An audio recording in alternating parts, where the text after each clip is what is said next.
ஆவியான எங்கள் அன்பு தெய்வமே, அடியோரை ஆட்கொண்டு நடத்துமே. ஆவியான எங்கள் அன்பு தெய்வமே, அடியோரை ஆட்கொண்டு நடத்துமே. ஆட்கொண்டு எங்களை அருளாக்கு, ஆட்கொண்டு எங்களை அருளாக்கு. அன்பினால் என்று அலங்கரியும், அன்பினால் என்று அலங்கரியும். ஆவியான எங்கள் அன்பு தெய்வமே, அடியோரை ஆட்கொண்டு நடத்துமே. ஆவியான எங்கள் அன்பு தெய்வமே, அடியோரை ஆட்கொண்டு நடத்துமே.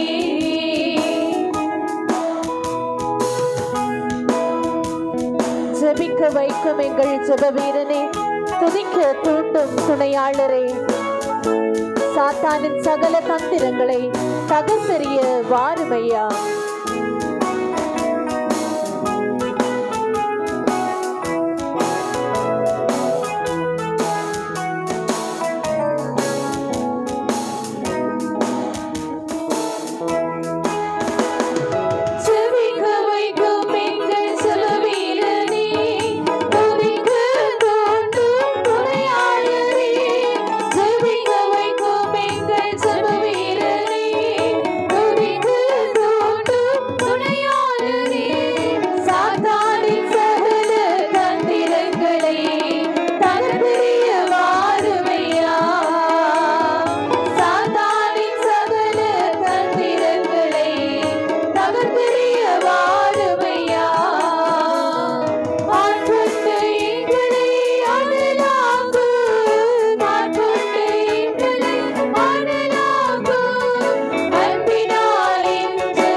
சரீரங்களை உயிர் பெற செய்பவரே,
இந்த நாளின் செய்திக்காக நான் ஆண்டுடைய சமூகத்திலே நான் காத்திருந்த போது கர்த்தர் என்னோடு கூட இடைப்பட்ட ஒரு சில காரியங்களை இன்றைக்கு சபையாரோடு கூட நான் பேச விரும்புகிறேன்.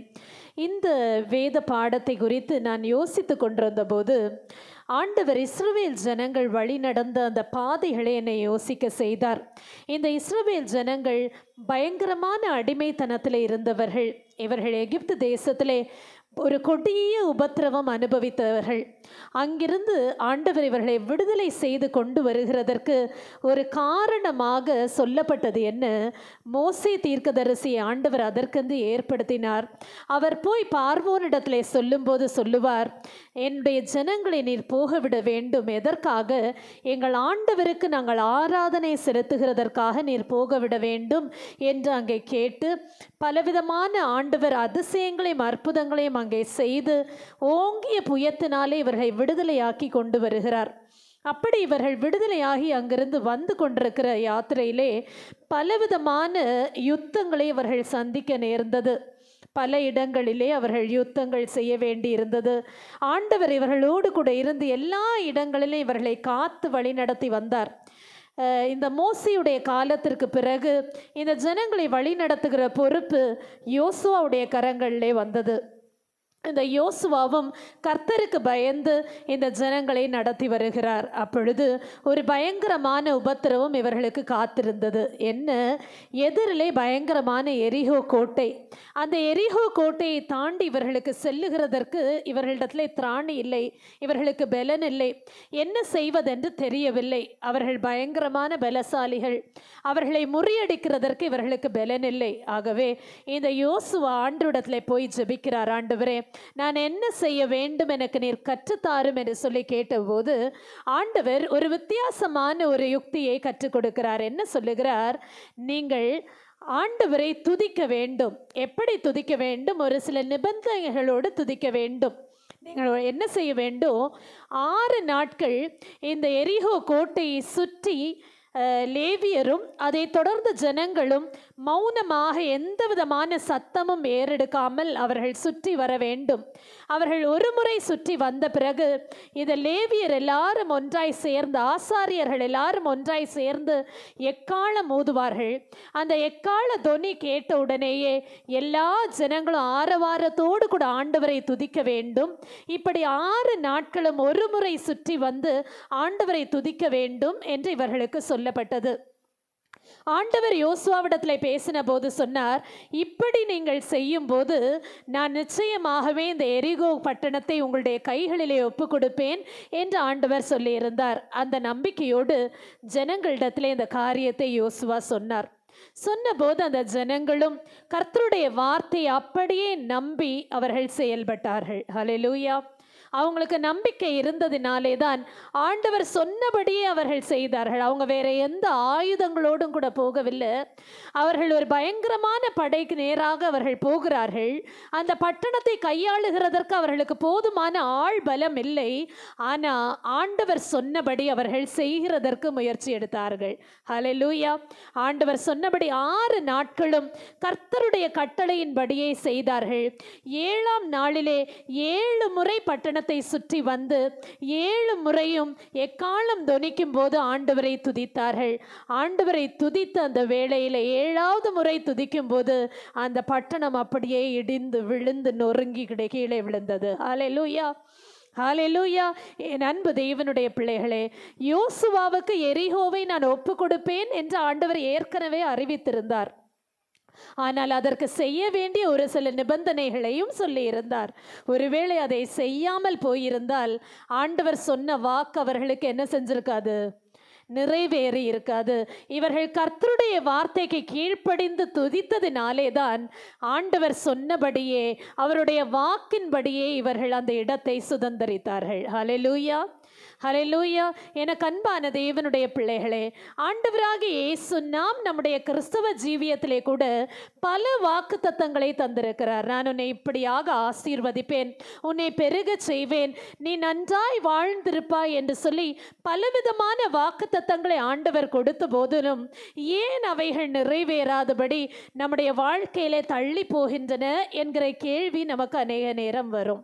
இன்றைக்கு அதற்கான பதிலை தான் ஆண்டவர் நமக்கு தர விரும்புகிறார். ஹல்லேலூயா. நம் வேதத்திலிருந்து ஒரு வசனத்தை வாசிக்க கேட்போம். எரேமியா தீர்க்க தரிசன புஸ்தகம் 1ஆம் அதிகாரம் 4, 5 ஆகிய வசனங்கள்.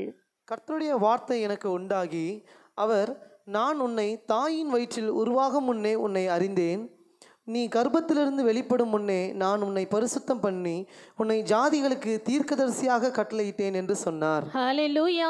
இந்த வார்த்தைகள் எரேமியா தீர்க்கதரிசி ஊழியத்திற்காக புறப்படுகிற வேளையிலே ஆண்டவர் பேசின வார்த்தை. என்ன சொன்னார்? நான் உன்னை தாயின் வயிற்றில் உருவாகும் முன்னே தெரிந்து கொண்டேன், நான் உன்னை அழைத்தேன், உன்னை பரிசுத்தம் பண்ணினேன், உன்னை ஜாதிகளுக்கு தீர்க்கதரிசியாக ஏற்படுத்தினேன் என்று சொன்னார். ஹல்லேலூயா. அவர் இன்னும் போகவே இல்லை ஊழியத்துக்கு. ஆனால் அதற்கு முன்னாகவே ஆண்டவர் அவரை குறித்து பின் நடக்க போகிற காரியங்களை அவருக்கு அறிவித்தார். அது மாத்திரமல்ல, அந்த வசனத்தை நீங்கள் வாசித்தீங்கன்னா இதில் 3 காலங்களுக்குரிய சம்பவங்களையும் சொல்லி இருக்கிறதை நாம் வாசிக்க முடியும். என்ன சொல்லியிருக்கு? உன்னை தாயின் வயிற்றில் உருவாகும் முன்னே நான் உன்னை தெரிந்து கொண்டேன். அல்லேலூயா. அப்போ அது என்னது? இறந்த காலம், கடந்த காலம். உன்னுடைய கடந்த காலத்தையே நான் என்னுடைய கண்களால் கண்டேன் என்று ஆண்டவர் சொல்லுகிறார். நம்மை குறித்து கூட ஆண்டவருடைய தீர்மானம் அதுதான். நம்முடைய கடந்த காலத்திலிருந்து ஆண்டவருடைய கண்கள் நம்மை மிக கூர்மையாய் கவனித்து வந்ததினாலே தான் இன்றைக்கு ஆண்டவருடைய சமூகத்திலே நாம் கர்த்தருடைய பிள்ளைகளாக இருக்கிறோம். எத்தனை பேர் விசுவாசிக்கிறீங்க? இதை கரங்களை உயர்த்தி ஒரு அல்லேலூயா சொல்லுங்களேன். ஹல்லேலூயா. தாயின் கருவில் உருவான நாள் முதல் நம்மை தெரிந்து கொண்ட ஆண்டவர், இந்த தீர்க்கதரிசியை தெரிந்து கொண்ட ஆண்டவர் பின்காலங்களிலே என்ன சொல்லுகிறார்? நான் உன்னை தீர்க்கதரிசியாக கட்டளையிட்டேன் என்று சொன்னார். தீர்க்கதரிசியாக கட்டளையிட்டேன். இன்னும் தீர்க்கதரிசி ஆகல, இப்பதான் ஆரம்பமாகிறார். அவருடைய ஆரம்ப காலத்திலேயே ஆண்டவர் சொல்லுகிறார், நீ தீர்க்கதரிசி தான்ப்பா என்று சொல்லுகிறார். ஹல்லேலூயா. அப்போ நான் உன்னை தீர்க்கதரிசியாக நான் உன்னை அபிஷேகிக்கிறேன். ஆனால் நிகழ்காலத்திலே நீ செய்ய வேண்டியது என்ன? அதுதான் இன்னைக்கு நாம கேள்வி கேட்கணும். ஹல்லேலூயா. ஆண்டவர் முன்காலத்திலே நம்மை தெரிந்து கொண்டார். வரும் காலத்திலே நம்ம என்ன ஆக போறோம் என்கிறதே நமக்கு சொல்லிட்டாரு. ஆனா இப்பொழுது நாம் செய்ய வேண்டியது என்ன? தெரியணுமா தெரிய வேண்டாமா? நிச்சயமாக தெரியணும். இப்பொழுது நாம் செய்ய வேண்டியது என்ன என்பதை அறிந்தோமானால் நம்முடைய எதிர்காலத்தின் ஆண்டவருடைய திட்டம் நம்மிலே செயல்படும். அல்லேலூயா. எதிர்காலத்திலே கர்த்தர் நம்மை குறித்து மேலான திட்டம் வைத்திருக்கிறார். சாதாரணம் இல்ல, பெரிய திட்டங்களை, பெரிய தீர்மானங்களை வைத்திருக்கிறார். அது நம்முடைய கண்களால் காண முடியவில்லை. அது நிச்சயமாய் நம்முடைய வாழ்க்கையிலே நடக்கும். ஆனா எப்ப நடக்கும்? தற்காலத்திலே கர்த்தர் நம்மிடத்திலே எதிர்பார்க்கிற காரியங்களை நாம் செய்யும் போது நடக்கும். ஹல்லேலூயா.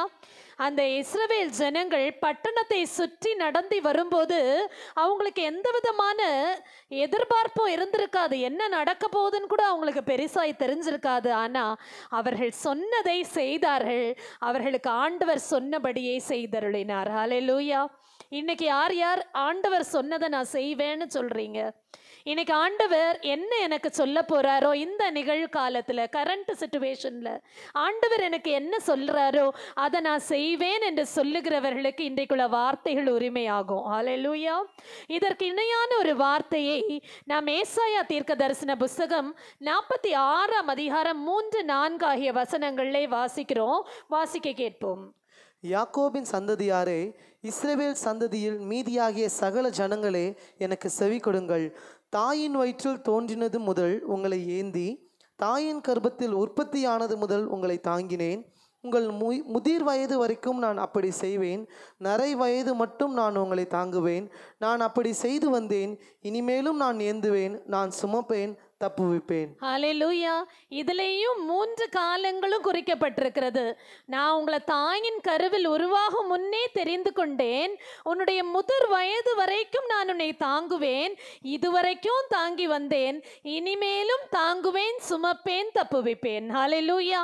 ஹல்லேலூயா.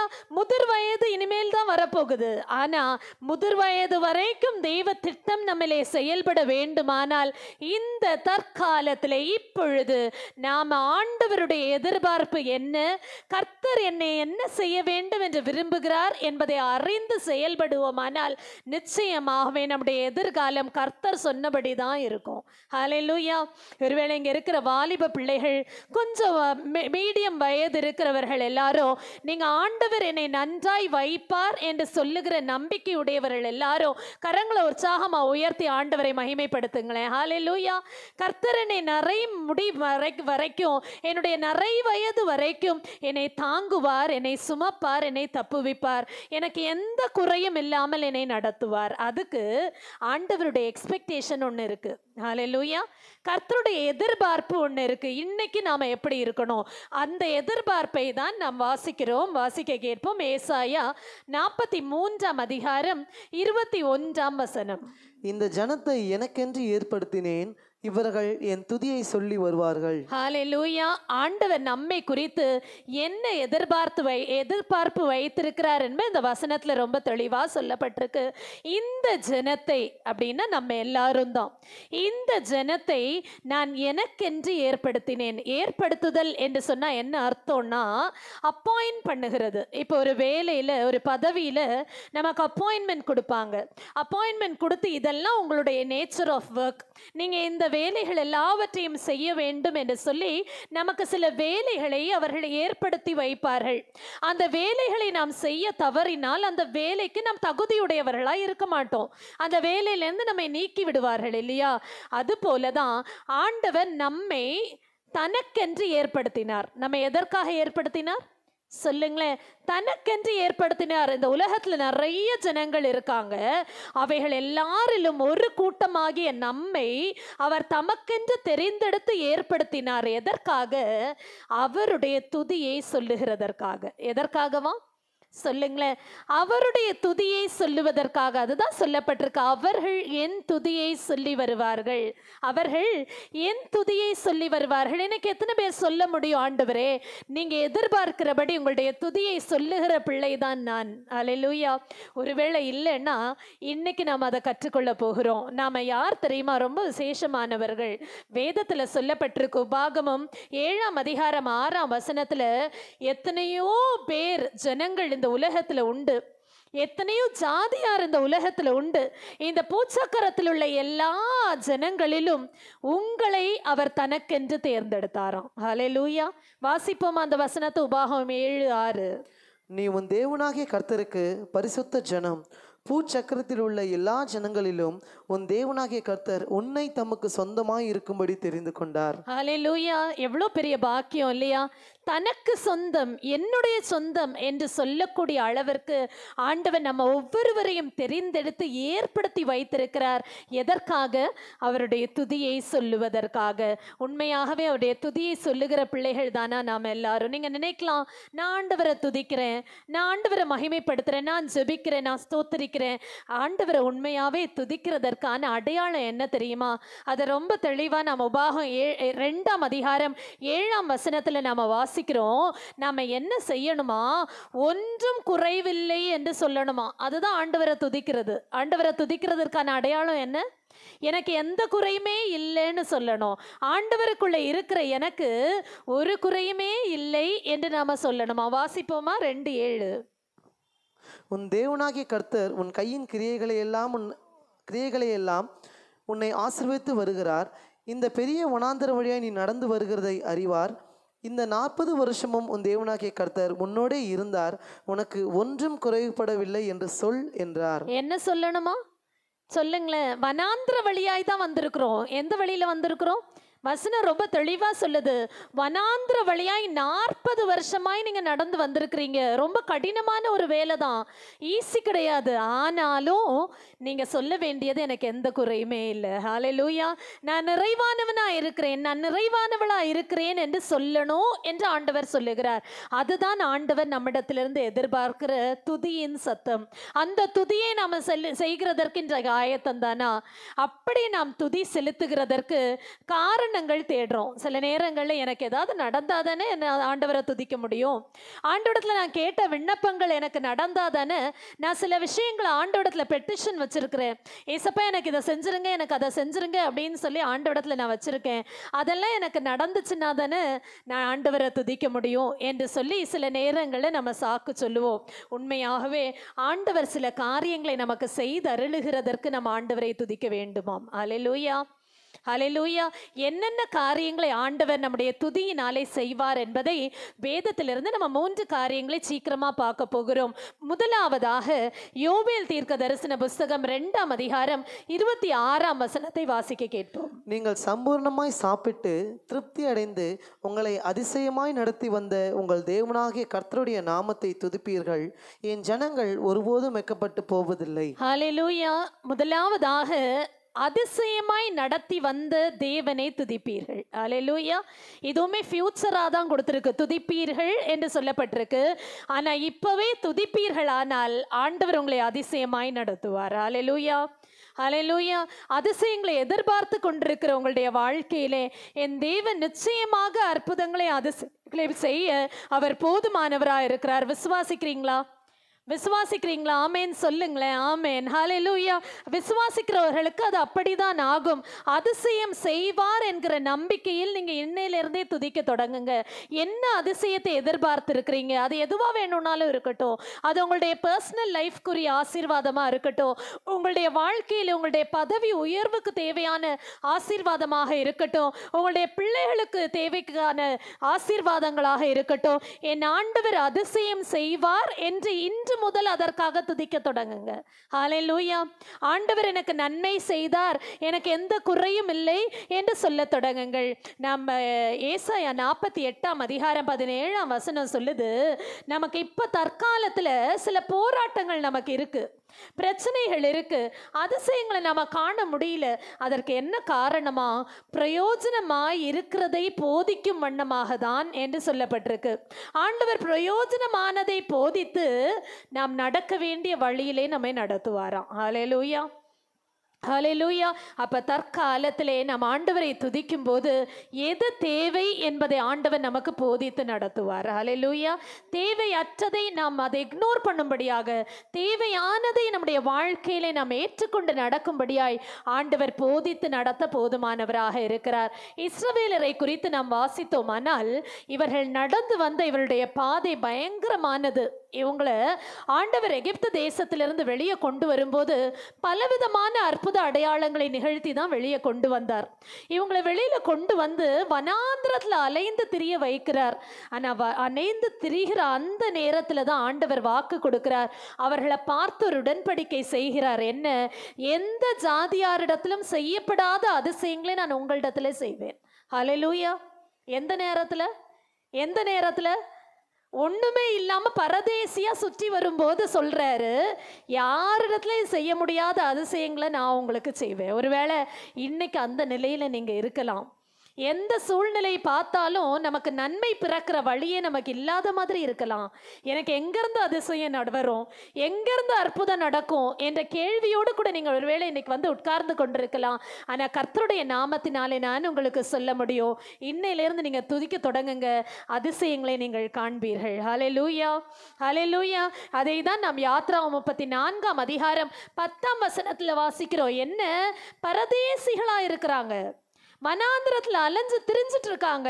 ஆனால் அவங்கள பார்த்து தான் ஆண்டவர் உடன்படிக்கை பண்ணினார். இன்னைக்கு ஒருவேளை பரதேசிய போல நான் இருக்கிறேன்னு நீங்கள் நினச்சிட்டு இருக்கீங்களா? ஆண்டவர் உங்களை பார்த்து தான் ஒரு ப்ராமிஸ் பண்ணுறார். உடன்படிக்கைனா ப்ராமிஸ்.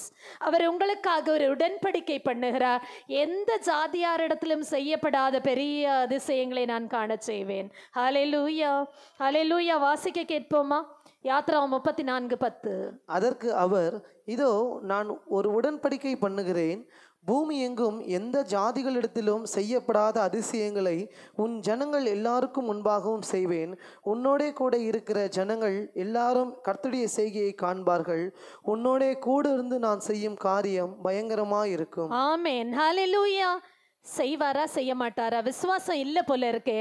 செய்வார் என்று சொல்லுங்க. எனக்கு அதிசயங்களை செய்ய பண்ணுகிற தேவன் என்னோடு கூட உண்டு என்று நீங்க சொல்லுங்க. ஒரு நாள் ஆண்டவராகிய இயேசு கரையோரமாக நடந்து வருகிறார்.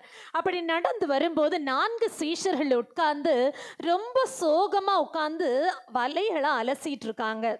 வழக்கமா அம்மாமாரெல்லாம் பிள்ளைங்க வீட்டுக்கு வந்த உடனே பிள்ளைகளுடைய முகத்தை பார்த்தாலே சொல்லிடுவாங்க, இன்னைக்கு நல்ல மூட்ல இருக்காளா இல்லை கெட்ட மூடில் இருக்காங்களா. பிள்ளைங்களை பார்த்தோன்னே தெரிஞ்சிடும் இல்லையா? அம்மாமாருக்கு தெரிஞ்சிடும், இன்னைக்கு பிள்ளைக்கு ஏதோ கஷ்டம் இருக்குது, இன்னைக்கு பிள்ளை ஏதோ துக்கத்தோடு கூட வந்திருக்கு அப்படின்னு பார்த்த உடனே நம்மளாலேயே ஐடென்டிஃபை பண்ண முடியுது.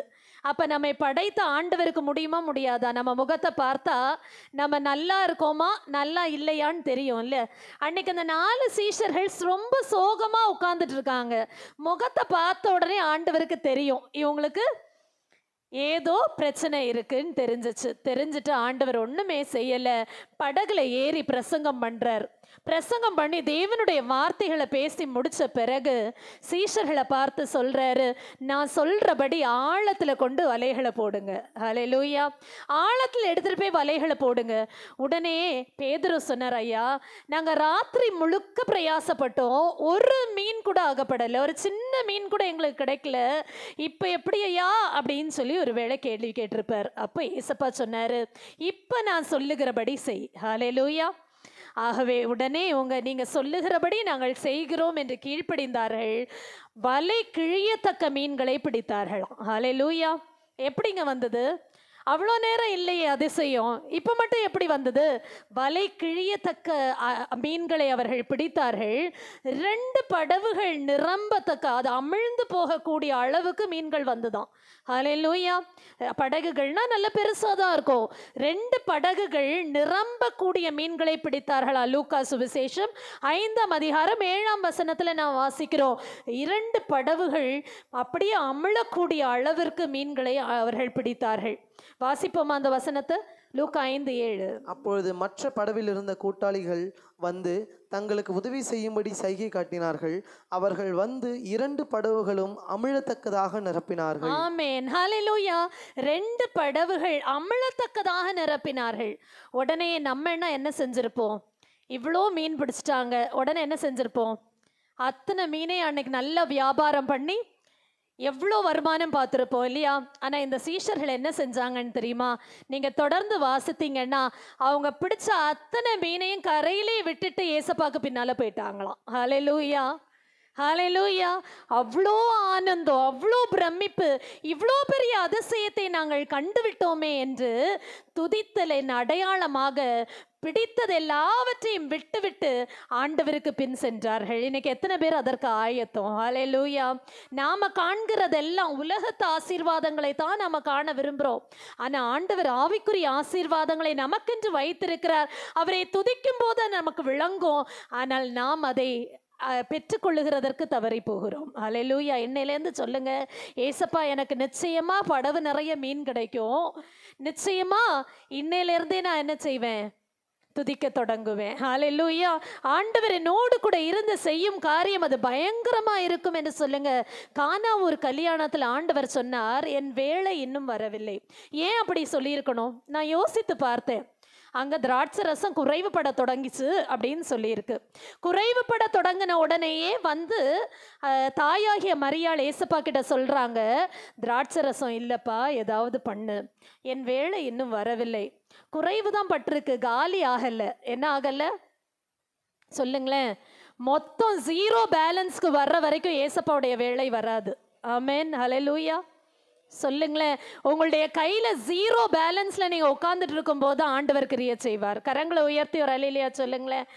ஆண்டவர் வெயிட் பண்ணினார் அவருடைய டைமுக்காக. ஆண்டவர் கற்சாடிகள் நிறைய தண்ணீர் பிடிக்க சொன்னார், தண்ணீர் பிடிச்சு விளம்ப சொன்னார். அதெல்லாம் மதுரமான திராட்சரசமாக மாறியது. ஹல்லேலூயா. ஹல்லேலூயா. ஆண்டுடைய வேளை எப்போ வரும்? நம்ம எம்டி பாக்கெட்டாக இருக்கும்போது வரும். ஆபிரகாம் சாராளை குறித்து வாசித்தோமானா, இந்த ஆபிரகாம் பிள்ளை பெறுகிறதற்காக ஆண்டோடத்துல வாக்குத்தத்தம் பெற்றவர். ஆனால் ஆண்டுடைய வாக்குத்தத்தம் தள்ளி போயிட்டே இருக்கு. 86 வயது ஆன போது இவர் தன்னுடைய சொந்த மூளையில் ஒரு தப்பு செஞ்சுட்டாரு. என்ன தப்பு செஞ்சாரு? 85 வயது ஆகும்போது தன்னுடைய மனைவி ஆகிய சாராள் ஒரு ஆலோசனை சொல்றாங்க.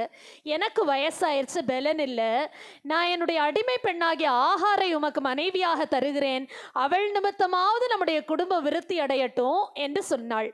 உடனே இவர் ஆண்டோடத்துல ஒப்பீனியன்லாம் கேட்கல, சாராள் சொன்னபடி கேட்டு அதற்கு அப்படியே கீழ்ப்படிந்தார். அதனால உருவான ஒரு துஷ்ட ஜனம் உண்டானது. ஹல்லேலூயா. ஹல்லேலூயா. 86 வயதுல இஸ்மவேலை பெற்றெடுக்கிறார். 86 வயதுலேருந்து 99 வயது வரைக்கும் 13 ஆண்டுகள் ஆண்டவரோடு இவருடைய உறவு எப்படி இருந்ததுன்னு வேதத்துல சொல்லப்படவே இல்லை. அப்போ ஆண்டவர் கொஞ்சம் விலகிதான் இருந்திருக்கிறார். ஹல்லேலூயா. எப்போ வாக்கு கொடுத்தாரு? 75 வயசுல வாக்கு கொடுத்தாரு. 75 வயதுல நான் உன்னை பெருக பண்ணுவேன், உன் ஜாதியை பெருமைப்படுத்துவேன் என்று சொன்ன ஆண்டவர் அடுத்து 86வது வயசுல ஒரு தப்பு பண்ணிட்டாருன்னு சொல்லி 13 வருஷம் விலகியே இருந்துட்டாரு. ஹல்லேலூயா. தேவனுடைய வேலைக்காக காத்திருக்கலைன்னா ஆண்டவர் நம்ம விட்டு கொஞ்சம் விலகிடுவார். வேணுமா அது? சொல்ல மாட்டேங்கிறீங்களே, வேண்டாம். ஹalleluya. ஆண்டுடைய வேளை வருகிற வரைக்கும் நான் துதிப்பேன். எத்தனை பேர் சொல்லுவீங்க? ஹalleluya. 13 ஆண்டுகள் ஆண்டவர் இவரோடு கூட உறவாடினதாக வேதத்தில் எந்த அடையாளமும் சொல்லப்படல. 99 வயதுல தான் ஆண்டவர் பேசுகிறார். திரும்ப பேசி, நீ எனக்கு முன்பாக நடந்து உத்தமனா இருப்பா அப்படின்னு சொன்னார்.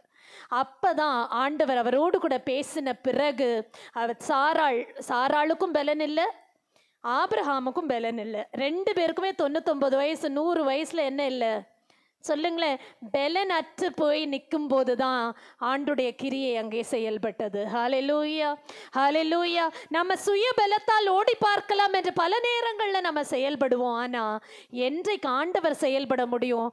நம்மிடத்துல பலன் இல்லாத போது. ஹalleluya.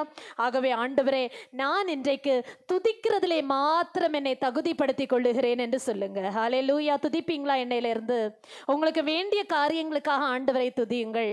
நான் என்னுடைய சின்ன பிராயத்தில், நான் 7ஆம் வகுப்பு படிக்கும்போது என்னுடைய வாழ்க்கையில் நடந்த ஒரு சின்ன சாட்சியை நான் சொல்ல விரும்புகிறேன். எங்களுடைய அப்பா ரொம்ப ஸ்ட்ரிக்ட். ஆக்சுவலாக இப்போ நீங்கள் பார்க்கிறபடி இதற்கு ஒரு எப்படி ஒரு 10 அல்லது 20 மடங்கு ஸ்ட்ரிக்டாக இருப்பாங்க. இதோட நாங்கள் சின்ன பிள்ளைகளாக நாங்கள் வளர்ந்து வரும்போது அவ்வளோ ஸ்ட்ரிக்ட். நாங்கள் அப்பா இடத்துல போய் பேசுகிறதற்கே பயப்படுவோம். அந்த நாட்களில் அப்பாவுக்கு ஒரு கொள்கை இருந்தது. என்ன கொள்கைன்னா, ஒரு ட்ரெஸ்ஸு வாங்குறதா இருந்தால் வாங்கினா 3 பிள்ளைங்களுக்கும் சேர்த்து தான் வாங்குவாங்க. இல்லைன்னா ட்ரெஸ்ஸு தனியாலாம் வாங்கவே மாட்டாங்க. தேவை இருந்தால் கூட வாங்க மாட்டாங்க. அதனால் பர்த்டே செலிப்ரேட் பண்ணவே மாட்டோம்.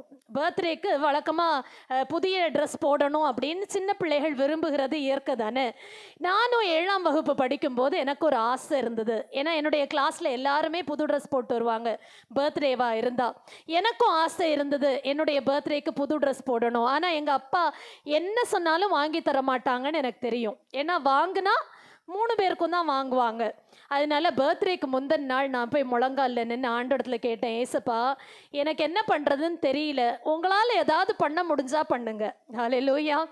உங்களால் ஏதாவது பண்ண முடிஞ்சா பண்ணுங்க, எனக்கு ஏதாவது பண்ண முடிஞ்சா பண்ணுங்க. நாளைக்கு என் பர்த்டே, நான் இன்ஃபார்ம் பண்ணிட்டேன், இதுக்கு மேலே நீங்கள் பார்த்துக்கோங்க அப்படின்னு ஜோம் பண்ணிட்டு நான் அமைதியாக அன்னைக்கு ஸ்கூலுக்கு போயிட்டேன். அடுத்த நாள் என்னுடைய பர்த்டே. அன்னைக்கு சாயங்காலம் நான் வெயிட் பண்ணிட்டு இருக்கேன். எனக்கு தெரியும் அதிசயம் நடக்கும்னு. என்ன நடந்துச்சு? என்றைக்குமே நடக்காத ஒரு பெரிய அதிசயம் அன்னைக்கு காத்துட்டு இருந்தது. அன்னைக்கு சாயங்காலம் அப்பா வீட்டுக்கு வராங்க. ஒரு கவரை தூக்கிட்டு வராங்க. 3 கவர் இல்லை, ஒரு கவரை தூக்கிட்டு வராங்க. பார்த்தா அதில் ரொம்ப அழகான ஒரு ட்ரெஸ் இருந்தது. எப்படி என்று கேட்டபோது சொன்னாங்க, அன்னைக்கு ஸ்கூல் விவகாரமாக ஸ்கூலுக்காக சில பொருட்கள் வாங்குகிறதற்காக பாரிஸ்க்கு போயிருக்காங்க. அங்கே பாரிஸில் போய் ஒரு துணி கடையில் உட்கார்ந்து கொண்டு இருந்திருக்காங்க. கொஞ்ச நேரம் வெயிட்டிங்காக காத்திருக்கிறதுக்காக உட்காந்துருக்காங்க. அந்த துணிக்கடையில் உட்காந்துருந்து அந்த ஓனரோடு கூட சில காரியங்களில் அவங்க கொஞ்சம் பேசினதுனால அந்த இடத்துல அவ்வளோ நேரம் உட்காந்துட்டோமே, சும்மா வெளியே வர முடியாதே அப்படின்னு சொல்லி என்ன பண்ணாங்க, எனக்கு ஒரு ட்ரெஸ் வாங்கிட்டு வந்தாங்க. ஹalleluya. சொல்லுங்களேன், ஹalleluya. என் ஆண்டவர் அதிசயங்களை செய்கிறவர். சில நேரங்களில் சந்தர்ப்பங்களை உருவாக்குவார். ஹalleluya. நாம செய்ய வேண்டியது ஆண்டவரை துதிக்கிறது மாத்திரம்தான், வேற ஒண்ணுமே கிடையாது. இப்படி எத்தனையோ காரியங்களை என்னுடைய வாழ்க்கையில நான் அனுபவித்திருக்கிறேன், சின்ன வயசுலேருந்து இப்போ வரைக்கும். ஆகவே தான் எந்த காரியத்தையும் துதியின் நிமித்தமாய் பெற்றுக்கொள்ள முடியும் என்பது எனக்கு தெரியும். உங்களுக்கு தெரியுமா? தெரியலன்னா இன்னைக்கு தெரிஞ்சுக்கோங்க. துதி எடுத்தா சாத்தான், சொல்லுங்களேன், ஓடுவான். நம்ம நிறைய நேரம் சாத்தானை துரத்துறோம், ஆனால் துதிக்கிறது இல்லை. ஆகவே துதி எடுக்க தொடங்குங்க, பிசாசு ஓடி போகிறதை பார்ப்பீர்கள், அதிசயங்களை காண்பீர்கள். அதிசயம் செய்கிறதற்கு ஆண்டவரை துதியுங்கள். அடுத்ததாக 2 நாளாகமம் 20ஆம் அதிகாரம் 26ஆம் வசனத்தில் ஒரு கூட்டம் ஜனங்கள் 4ஆம் நாளிலே ஆண்டவரை ஸ்தோத்தரித்தார்கள் என்று சொல்லப்பட்டிருக்கிறது. ஏன் 4ஆம் நாளிலே ஸ்தோத்தரித்தார்கள் என்று பார்த்தோமானா, அதற்கு முன்னால ஒரு சம்பவம் நடந்திருக்கு. என்ன?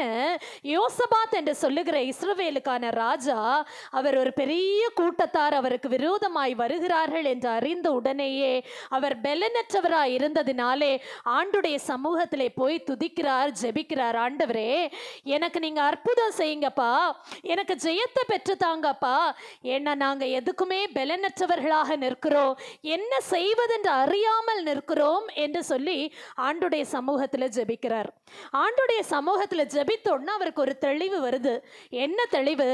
பாடகர் குழுவினரை நிறுத்துகிறார். போருக்கு போகும்போது பாடகர் குழுவினரால் என்ன செய்ய முடியும் சொல்லுங்களேன்? ஆயுததாரிகளை நிறுத்தல, ஆயுதம் அணிந்தவர்களை நிறுத்தல, பாடல் பாடுகிறதற்கு துதி செலுத்துகிறதற்கு ஒரு கூட்டத்தாரை நிறுத்துறார். நீங்க நல்லா துதிங்கப்பான்னு சொல்றார். யாருக்கு விரோதமா போறாங்க? பயங்கரமான படைக்கு விரோதமா யுத்தத்துக்கு போறாங்க. ஆனா பாடல் பாடுகிறார்கள், ஆண்டவரை துதிக்கிறார்கள். என்ன நடந்தது தெரியுமா? ஆண்டவர் பயங்கரமான ஒரு அதிசயத்தை செய்தார். அந்த எதிராளி பட்டாளத்துல ஒருவரோடு ஒருவர் அவங்களே சண்டை போட்டுக்கிட்டாங்க. அவங்கள போய் அடிக்கிறதுக்கு இவங்க போக வேண்டிய அவசியமே இருக்காம போச்சு. அவங்களே ஒருவரோடு ஒரு யுத்தம் செய்து எல்லாரும் ஒரே ராத்திரியில மடிந்து போனாங்க. ஹல்லேலூயா, ஹல்லேலூயா. பெரிய கூட்டம் நிக்குது. நன்மைக்கு தீமை செய்த கூட்டம் என்று சொல்லப்பட்டிருக்கு. அவங்க யாரு? நன்மை செய்தவர்களுக்கு தீமை செய்கிறதற்காக வந்து நிற்கிற கூட்டம். ஒருவேளை இன்னைக்கு நமக்கு விரோதமாய் நிற்கிற கூட்டம் நம்ம நன்மை செய்து நன்மை வாங்கின கூட்டமா கூட இருப்பாங்க. ஹல்லேலூயா.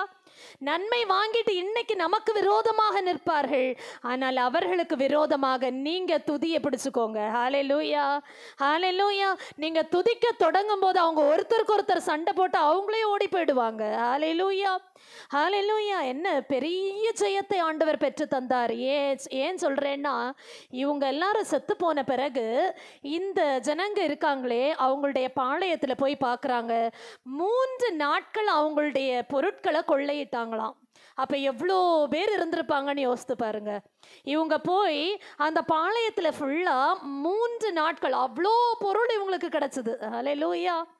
அவ்வளோ பெரிய ஜெயத்தை பெற்றுக்கொண்டார்கள். ஜெயத்தை பெறுகிறதற்கு ஆண்டவரை துதியுங்கள். ஹல்லேலூயா. முதல்ல அதிசயம் பெறுகிறதற்கு ஆண்டவரை துதியுங்கள். ஜெயத்தை பெறுகிறதற்கு ஆண்டவரை துதியுங்கள். எந்த காரியத்தில் விக்ட்ரி வேணும் உங்களுக்கு, எந்த காரியத்தில் ஜெயம் வேணும்னு காத்திருக்கீங்க? நான் இன்னைக்கு காலை ஆராதனையில் சொன்னேன்.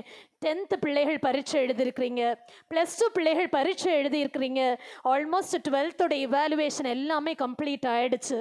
மோஸ்ட்லி +2 உடைய கரெக்ஷன் எல்லாமே முடிஞ்சிருச்சு. 10th கரெக்ஷன்ஸ் நாளையிலேருந்து தொடங்க போகுது.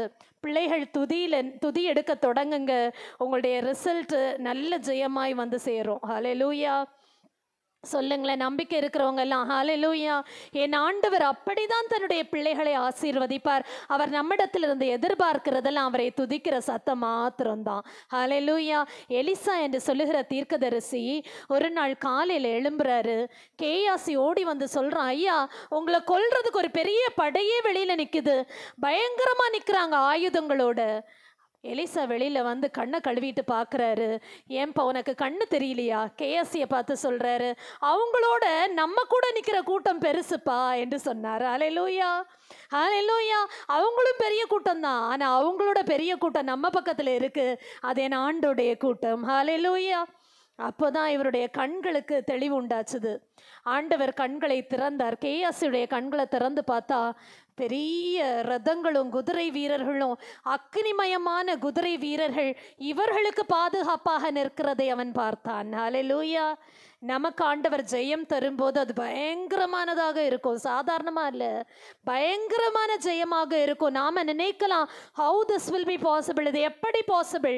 ஆண்டவரை துதிக்கும் போது அது நடக்கும். ஹல்லேலூயா. ஆண்டவரை விசுவாசிக்கும் போது அது நடக்கும். என் அன்பு தேவனுடைய பிள்ளைகளே, யூதர்களுக்கு விரோதமா ஒரு மனுஷன் தந்திரமா ஆலோசனை பண்ணான். ஆமான் என்று சொல்லுகிற ஒரு மனுஷன் இந்த யூதர்கள் எல்லாரையும் ஒரு நாள்ல தூக்குல போட்டுருணும். 127 நாடுகளுக்கு ராஜ முத்திரை போட்ட கடிதம் சென்றது. எதுக்கு? யூதர்கள் எல்லாரையும் ஒரே நாளில் கொன்று போட வேண்டும் என்று. என்ன நிலைமையில ஜனங்க இருந்திருப்பாங்க யோசித்து பாருங்க.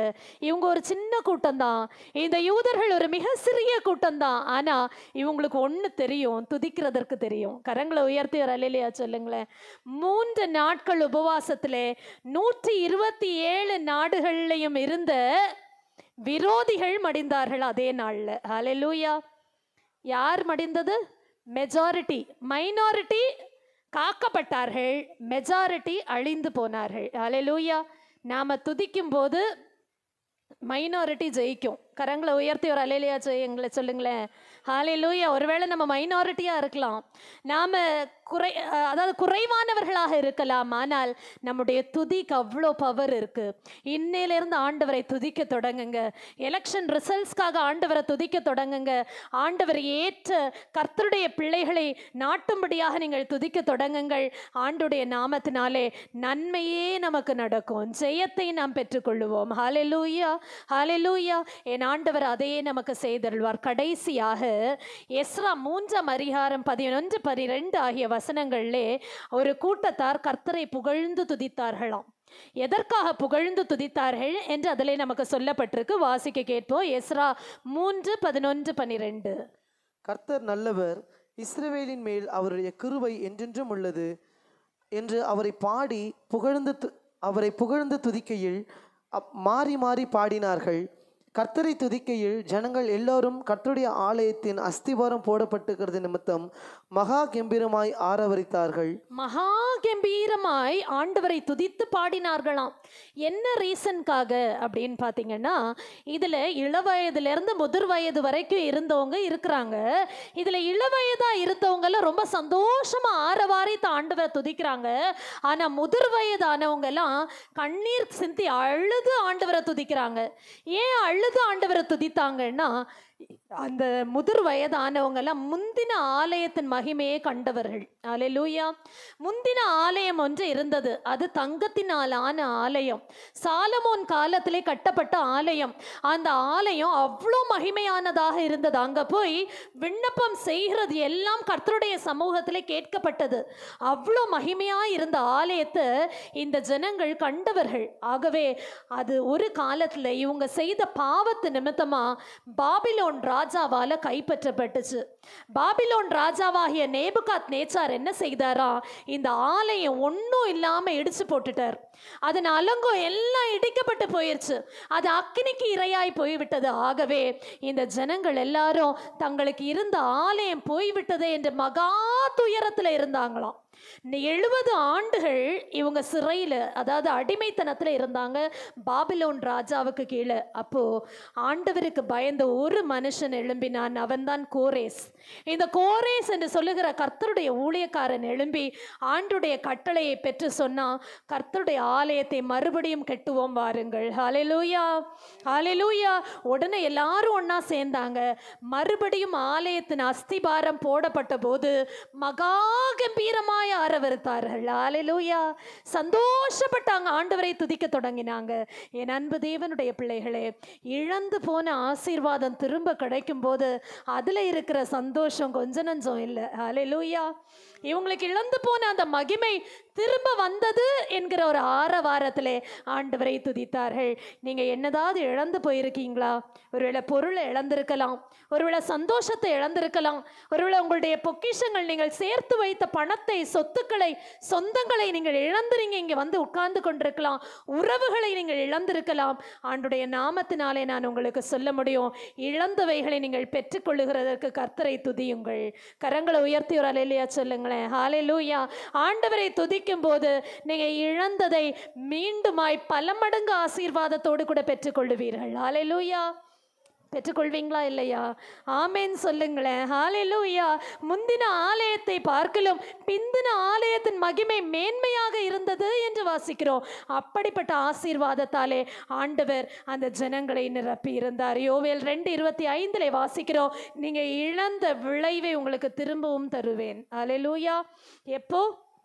எப்போ ஆண்டவரை துதிக்கும் போது, ஆண்டவருக்காக உபவாசத்தில் நின்று கதரும் போது நீங்கள் இழந்த யாவையும் நீங்கள் திரும்ப பெற்றுக்கொள்ளுவீர்கள். வாசிப்போமா? யோவேல் 2:25.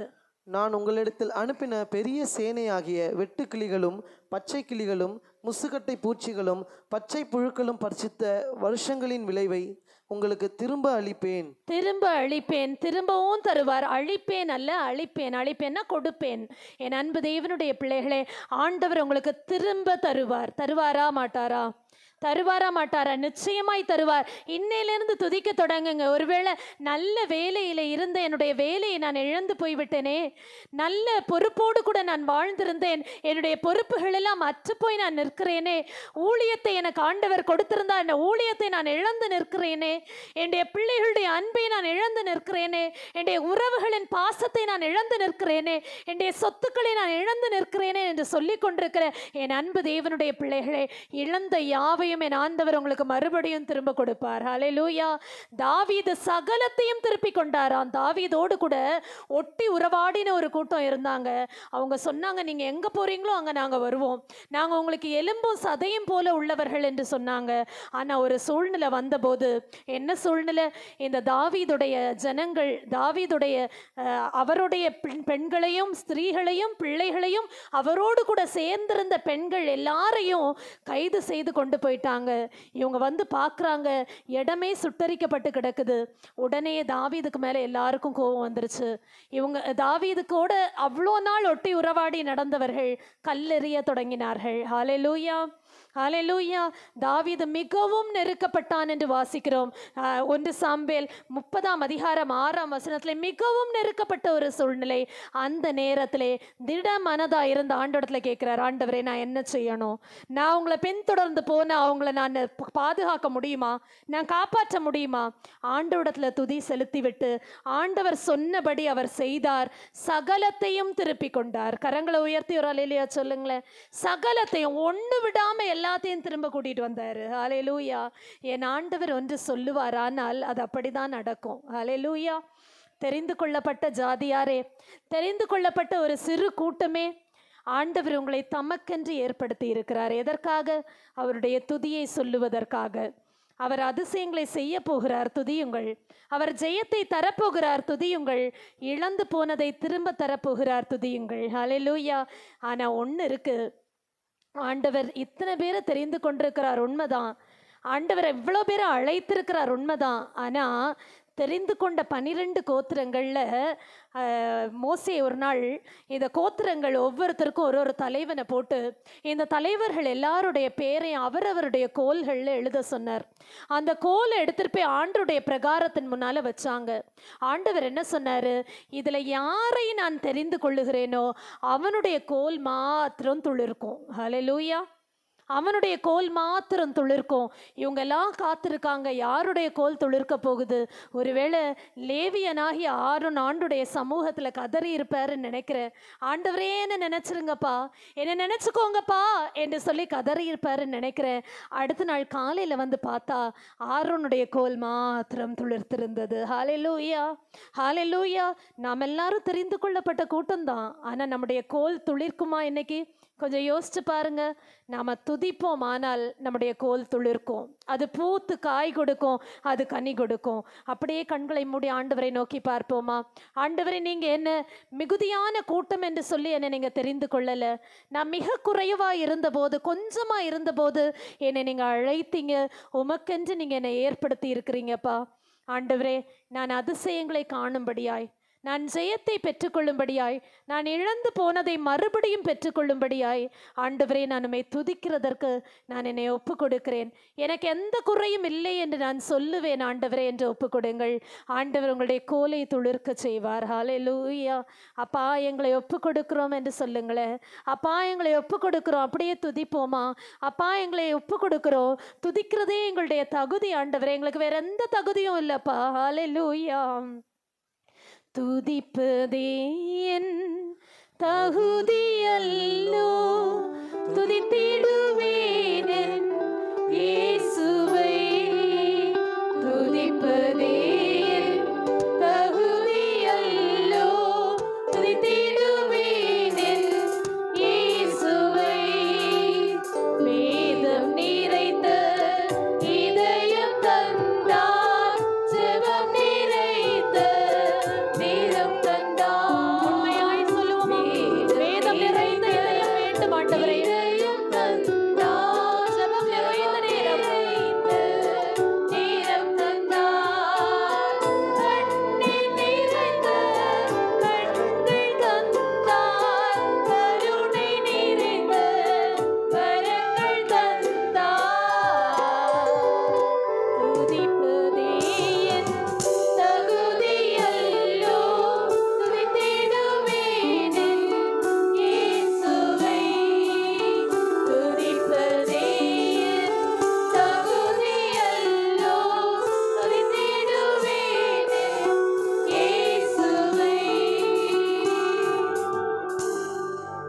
எல்லாரும் சொல்லுங்களேன், எனக்கு ஒரு தகுதி இருக்குமானா ஆண்டவரை துதிப்பது மாத்திரம்தான் என்னுடைய தகுதி. வழக்கமாக ஒரு வேலைக்கு போகும்போது உங்களுக்கு என்ன தகுதி என்று கேட்பார்களே, வாட் இஸ் யுவர் குவாலிஃபிகேஷன், நீங்கள் எதுக்கு தகுதியானவர் தானா என்று கேட்பார்கள். ஆண்டுடைய பிள்ளை என்கிற அங்கீகாரம் எனக்கு வேண்டுமானால் அவரை துதிக்கிறது தான் என்னுடைய தகுதி. ஹல்லேலூயா. நான் இன்னையிலிருந்து அதை செய்வேன் என்று ஒப்பு கொடுங்கள். ஆண்டவரே, என்னுடைய கோல் துளிர்க்கட்டும், ஆரோனுடைய கோல் துளிர்த்தது போல என்னுடைய கோலும் துளிர்க்கட்டும். அப்பா, எங்களை தாழ்த்துக்கிறோம், ஒப்பு கொடுக்கிறோம். ஆண்டவரே, எங்களோடு கூட நீங்கள் பேசின வார்த்தையின்படியே நாங்கள் துதிக்கிறதற்கும் ஆண்டவரை தொழுது கொள்ளுகிறதற்கும் எங்களை நாங்கள் ஆயத்தப்படுத்துகிறோம். எங்களையும் ஏற்றுக்கொள்ளுங்கப்பா. இயேசுவின் நாமத்தில் ஜெபிக்கிறோம் எங்கள் ஜெபம் கேளும் நல்ல பிதாவே. ஆமேன், ஆமேன். உங்களுக்கு இந்த ப்ரோகிராம் பிடிச்சிச்சா? அப்பனா லைக் பண்ணுங்க, ஷேர் பண்ணுங்க, கமெண்ட் பண்ணுங்க, சப்ஸ்கிரைப் பண்ணுங்க. நாங்க உங்களுக்காக ஜெபம் பண்றோம். ஏசப்பாங்களை ஆசீர்வதிப்பார்.